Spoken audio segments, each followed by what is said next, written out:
A Não gente é trabalha verdade. por causa de dinheiro, né? A gente, mas passa, é como eu costumo falar, passa a ser menos dolorido quando a gente faz o que a gente gosta, né? Mas não, É importante ser proativo, mas também às vezes é importante perceber que você não consegue. as pessoas vivem muito em busca da alta performance. Né? Eu preciso performar, eu preciso dar resultado, e isso adoece. Por isso que eu acho que a NR1 vem no momento certo, né? De mapear esses riscos psicossociais para entender por que essa empresa gera tanta ansiedade. Onde está pegando? É na comunicação? É aquele, né? É na proatividade? É na O momento em que você está não te define. Então, será que esse ambiente me proporciona a capacidade de ser resiliente? Eu tenho que ser resiliente o tempo todo?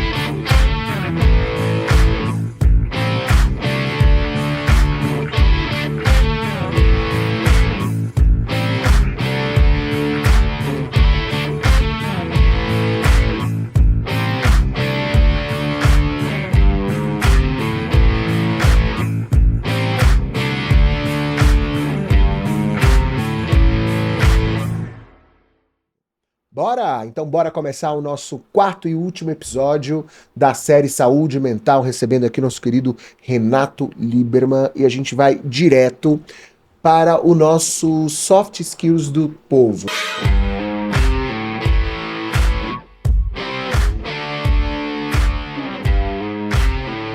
Normalmente, Renato, a gente faz aqui a parte positiva. A gente pede para o convidado escolher aqui qual desses soft skills é importante para o crescimento profissional. Enfim, agora a gente vai fazer o inverso. O que daqui desses soft skills do povo é negativo, que usado de uma forma muito exagerada pode gerar uma queda aí na saúde mental do colaborador? Usado de forma exagerada pode causar. Tem alguns aqui, né? Mas eu acho que aí tem uma questão de conceito ali, de resiliência, por incrível que pareça. Por quê? Porque a resiliência é aquilo, nós temos que ser resilientes, né? Aquela coisa da mola que volta para o seu lugar certo, né? Eu tenho que ser resiliente, tenho que lidar com as questões, caiu, levanta. Só que às vezes a resiliência, ela é difícil, né? Porque depende de um ambiente todo, não só da pessoa. Então, será que esse ambiente me proporciona a capacidade de ser resiliente? Eu tenho que ser resiliente o tempo todo? Eu preciso, né, cair e levantar o tempo todo? Né? Eu preciso dar conta das dificuldades que eu tenho? Às vezes não, eu preciso assumir que eu tenho vulnerabilidades. Então, ser resiliente, se você levar para o conceito de que resiliência tem a ver também com se permitir ser vulnerável, tudo bem, mas não é o que acontece. Né? Não pode ser fraco, não pode ser vulnerável, você tem que ser resiliente o tempo todo, tem que dar conta o tempo todo. Né? É que nem no luto, né? Levanta a cabeça e vai. Não, tem que viver o luto, tem que viver a dor. Às vezes não dá para ser resiliente naquele momento. Então, acho que o excesso a necessidade de ser resiliente o tempo todo, eu acho que é perigoso. Você falou que tinham vários, só mais uma. Que o excesso dela... Que o excesso dela é a questão da proatividade também. Eu tenho que ser proativo, mas tem horas que eu não consigo, porque eu estou passando questões emocionais, algumas questões do próprio trabalho, que eu não consigo ser proativo. Eu preciso de alguém que me oriente, né? Que me dê a mão, que me fale, olha, vai por aqui. Eu estou vendo que você não está conseguindo, está escorregando. Eu vou te ajudar. E isso é um papel do líder, de um colaborador que está no mesmo nível de hierarquia ou acima. Né? Então, tem que ser proativo o tempo todo, que eu acho que tem a ver com a resiliência também, eu acho que é perigoso. É importante ser proativo, mas também às vezes é importante perceber que você não consegue. Boa. Agora bora pro Tá no Feed, Tá no Pode Ir.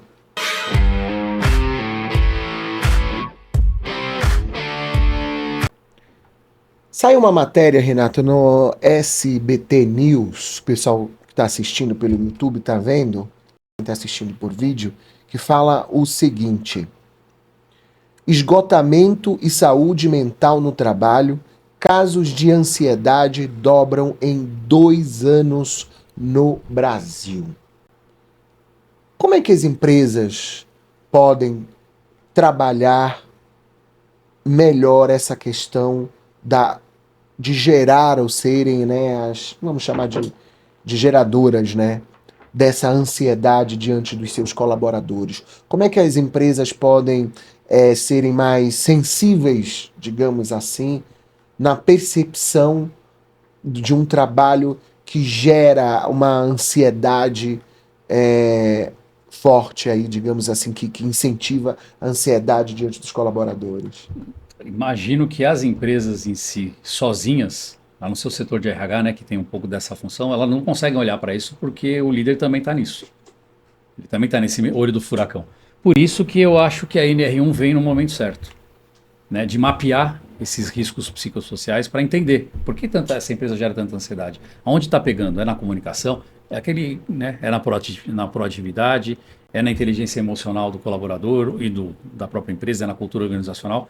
Então eu acho que mapear esses riscos é importante e aí sim fazer um programa de intervenção, né, com palestras, com atividades, né, que possam acompanhar esses riscos. Não é fazer um programa de gerenciamento de risco, né? Pegar o PGR ali, deu aqui, tá bom, guarda na gaveta e acabou. Não, vamos fazer um programa, né? Um ano aí, ver o que acontece, uma palestra por mês, 2, né? Integração, e para tentar entender o que está acontecendo. Tem primeiro mapear e depois ver onde está pegando e trabalhar. Boa, e aproveite e contrate a Humanização nas empresas. Manda mensagem, chama aí por direct. A sociedade ela chama cansaço de foco, exaustão de ambição. Quando trabalhar demais deixa de ser mérito e vira adoecimento? De novo, a gente vai voltar para a ideia do corpo, né? Quando o corpo fala, né? Quando eu me identifico com aquela produtividade tóxica, que eu tenho que produzir, que eu tenho que trabalhar, que eu tenho que fazer para ser valorizado, né? Não porque é necessário, mas porque eu preciso ser valorizado, e aí o corpo começa a reclamar. Então, começa a virar doença, um problema, quando você não está feliz com aquilo que você está fazendo. Aí você tem que parar, olhar, reavaliar, senão o corpo vai reclamar. Eu acho que a questão da emoção, né? Não estou feliz com isso, não está legal, não está me fazendo bem. Isso já é um sinal de que esse excesso de trabalho já é complicado. Existe alguma técnica, Renato, algumas perguntas que a pessoa pode se fazer para identificar que, opa, tem alguma coisa errada? Eu acho que a técnica é olhar, sentir a emoção, o que eu estou sentindo ali. Aí começar a questionar, eu preciso disso? Eu preciso fazer dessa forma para atingir esse resultado? Ou de repente eu consigo um resultado assim, ou até melhor fazendo de maneiras diferentes? Né? Vou conversar com o meu colega, vou conversar com o meu líder para tentar entender o que está acontecendo. Será que eu posso mudar esse jeito de trabalhar? Né? Acho que a pergunta mais importante é necessário isso que eu estou fazendo? Eu estou buscando reconhecimento ou eu simplesmente acho que eu preciso fazer isso porque eu preciso fazer isso? Isso vem da sociedade, né? Quem tem muito foco é porque o foco significa que trabalho demais, né? A exaustão significa, olha, esse cara é bom, ele trabalha até a exaustão. E na verdade são valores invertidos, né? A exaustão mostra que alguma coisa está errada. E muita coisa também que a gente está falando vem do sentimento de fracasso, né? E eu quero lembrar para você que está vendo a gente, que o momento em que você está não te define, né? O momento que você está vivendo, seja de frustração, que você se sente perdido, que você não está feliz no seu trabalho, ele não te define. Você não vai viver o tempo todo com este sentimento, não vai viver dessa forma o tempo inteiro. Mas o que vai mudar é a atitude que você vai ter diante da situação em que você está vivendo. Quanto a frustração vira raiva de si mesmo, o que está acontecendo por dentro da pessoa? Eu imagino que essa questão da raiva de si mesmo tem muito a ver com a culpa. Eu sou responsável pelo fracasso ou por esse momento que eu estou passando, né? Eu assumo toda a responsabilidade porque eu não consegui atingir um ideal, e às vezes esse ideal que é o problema, porque é um ideal inalcançável. E aí eu falo, pô, eu sou incapaz, eu sou burro, e eu começo a ficar com uma autoagressão, começo a me agredir, né? E uma das autoagressões é o próprio adoecimento físico, né? E aí chega no fim de semana, eu quero descansar, não consigo, eu fico doente. Vou tirar férias tão esperadas, eu adoeço porque eu me sinto incompetente e acabo me agredindo né, por essa incompetência que não é verdade. Né? Claro que se você for incompetente é uma outra questão. Mas às vezes não. Às vezes é uma cobrança tão excessiva que você acaba ficando com raiva por não atingir um objetivo que não é atingível. E uma das causas também do burnout que a gente estava falando em episódios anteriores é muito também dessa autocobrança. É muita autocobrança. Às vezes mais do que a cobrança da empresa. Como é que a gente pode controlar, Renato, essa automudança? Aproveitando aqui, gente, todo mundo junto comigo fazendo uma terapia. O que mais frustra as pessoas e o Elano é que a gente não dá a resposta, né? Porque não existe essa resposta. Você vai achar, né? Se você entrar no Google, como controlar isso, você vai achar um monte de itens. Mas é sempre a autoavaliação, né? É sempre tentar entender qual é o sentido disso. Se essa produtividade tóxica está te levando para um sentido, né? Se o dinheiro é um meio para atingir algo ou é a finalidade, né? Como você vai lidar com isso? A questão não é o que acontece, né? É o que você falou. Como é que eu vou lidar com essa questão? Por que acontece a mesma coisa comigo e com outra pessoa e cada um vai lidar de maneiras diferentes? Isso tem a ver com a nossa história pessoal. Como é que eu fui, de alguma maneira, condicionado a perceber isso como um problema grave e que me faz mal? Então, acho que olhar para si próprio, olhar para a tua história, a tua relação com a tua família, com teus pais, a sua criança interna, porque é ela que está gritando ali. Eu não tenho como ver diferente porque é isso que a gente escuta o dia inteiro. Né? É a tua criança interna, frustrada de alguma coisa, ou culpada de algo, ou traumatizada, é que está sofrendo aqui na frente. Boa. E ao longo de todos esses episódios, você tá vendo aí na tarjazinha as redes sociais do Renato Lieberman. Aproveita, já manda um direct para ele, já marca aí para já se resolver, né, Renato, nas suas questões. No fundo, o que paralisa mais? É o medo de dar certo ou o medo de dar errado? O medo de dar errado é mais comum. A gente tem. Mas o que paralisa mais, na minha opinião, é o medo de dar certo. Né? Porque o medo de dar errado não vai ter jeito. Você vai ter que ir lá, vai ter que fazer de alguma maneira, vai passar por aquilo ou nem vai fazer. Mas o medo de dar certo depende muito da tua estrutura psíquica. E assim, eu vou dar certo, eu vou fazer um projeto, eu sei que vai dar certo, mas isso vai envolver muito custo emocional. Né? Deu certo, e agora? Eu tenho que me manter aqui. Porque qual é a vergonha de eu achar que agora eu estou aqui e não posso cair? Eu tenho um paciente que ele traz isso, né? Ele foi promovido a chefe e ele estava muito angustiado em ter que manter essa posição. Ué, como é que eu vou manter agora essa posição que eu estou? Só que alguns meses depois ele voltou para o cargo anterior. Não no papel, né? Só na questão da função. Isso destruiu ele. Ao mesmo tempo que trouxe um alívio. Agora não preciso manter mais nada. Agora eu estou de novo onde eu estava, que é um lugar conhecido. Porque o dar certo é mudar de lugar, né? E mudar de lugar é algo desconhecido. E o medo do desconhecido paralisa. Eu não vou entrar naquela porta ali, por mais que eu sei que aquela porta vai me dar algo bom, porque eu não sei o que tem do lado de lá. E aí muda também a configuração das relações que a gente tem com as pessoas. Se você for numa empresa, você está num cargo e sobe de cargo, a tua relação com aquelas pessoas vai ser outra. Então eu não sei como é que você lidar com essas relações. Agora eu sou o chefe deles, ou de um outro setor. Como é que eles vão me ver? Será que eu banco isso? É bancar as escolhas, que é a questão do sucesso que a gente falou. Né? É bancar as escolhas que eu faço na vida. E isso dá medo, isso paralisa. E nas empresas, as pessoas vivem muito em busca da alta performance. Preciso performar, preciso dar resultado, e isso adoece. Em excesso, adoece. Isso porque você é cobrado, principalmente quem trabalha em área comercial, né, dou muito treinamento para área comercial. Hoje você vendeu, amanhã é outro dia. Se você não vender, muita gente já pensa assim, né? Você não presta, né? Isso, mas você vendeu foi ontem. Se você bateu uma meta em dezembro, mas chegou agora em janeiro e você não bateu você não bateu meta, para algumas pessoas de uma forma errada, alguns chefes, não líderes, alguns chefes pensam e já não presta mais. Essa busca constante pela alta performance, preciso performar, tem adoecido muito as pessoas. Como balancear? Né? Eu não posso viver, eu não posso trabalhar numa empresa só pensando em performance. Sim, então, a empresa, lógico, que busca resultado, né? Tem que se capitalizar, tem que faturar e tudo mais. Só que não dá para o profissional viver só pensando em performance. Não dá, e ele não consegue sustentar isso, né? Então, mas hoje já não de agora, mas de muito tempo, a gente vive nessa sociedade da performance. Né? Então, a gente acha que a gente vai ter valor se a gente performar. E aí o líder que chega e fala, olha, você não tem valor porque você não performou, né? Aí fica complicado porque você não é aquilo. Você não pode se identificar com o não resultado.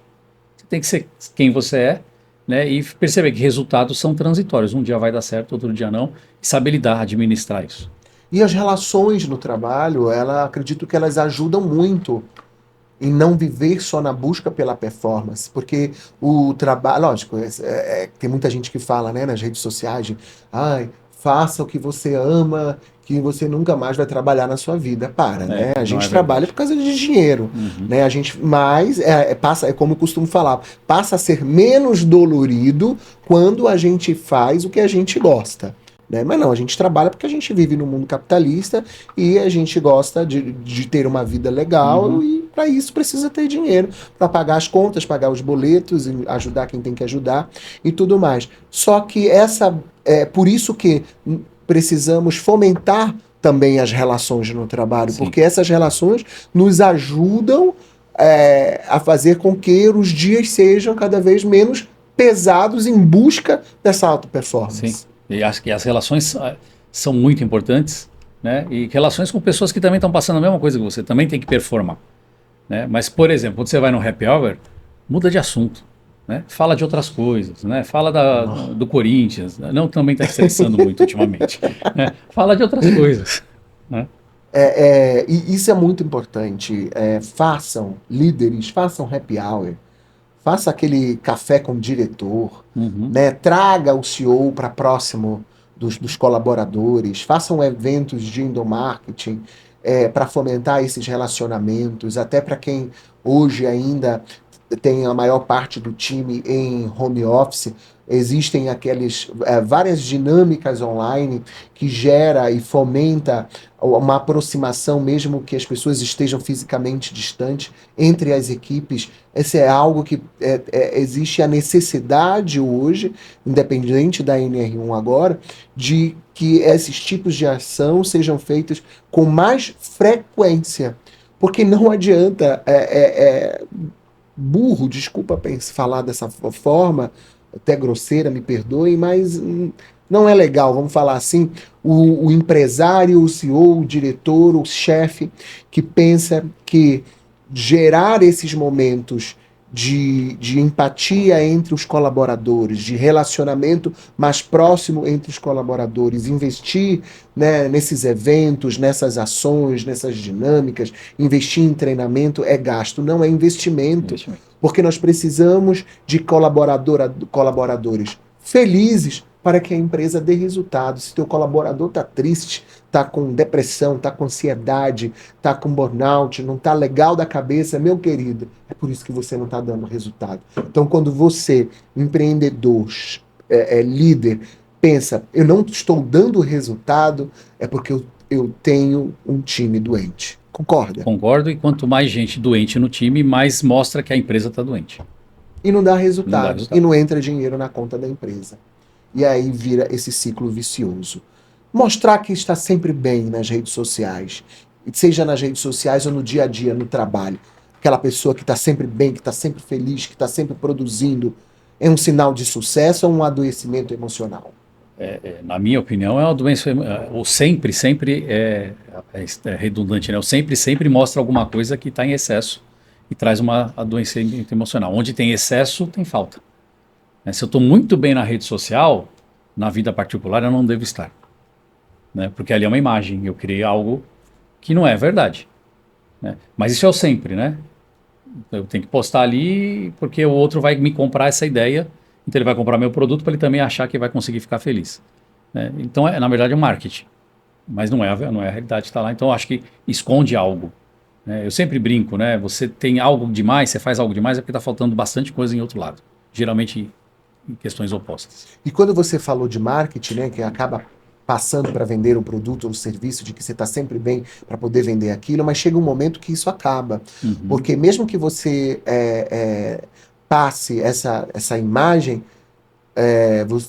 você sabe muito mais do que eu, nós somos movidos nós somos energia pura, né? Uhum. E quando a gente não passa a verdade naquilo que a gente fala, naquilo que a gente faz, naquilo que a gente vende, O cliente do outro lado, ele sente, ele Sente. sabe, puta, não vou comprar, não acredito no que ele está Tem falando. a linguagem não verbal que está ali, né? Você mesmo mostrando felicidade, alguma coisa em você vai mostrar que não está congruente a imagem com o que você está falando, né? Então essa linguagem não verbal, ela passa, a gente percebe. Inconscientemente a gente absorve isso.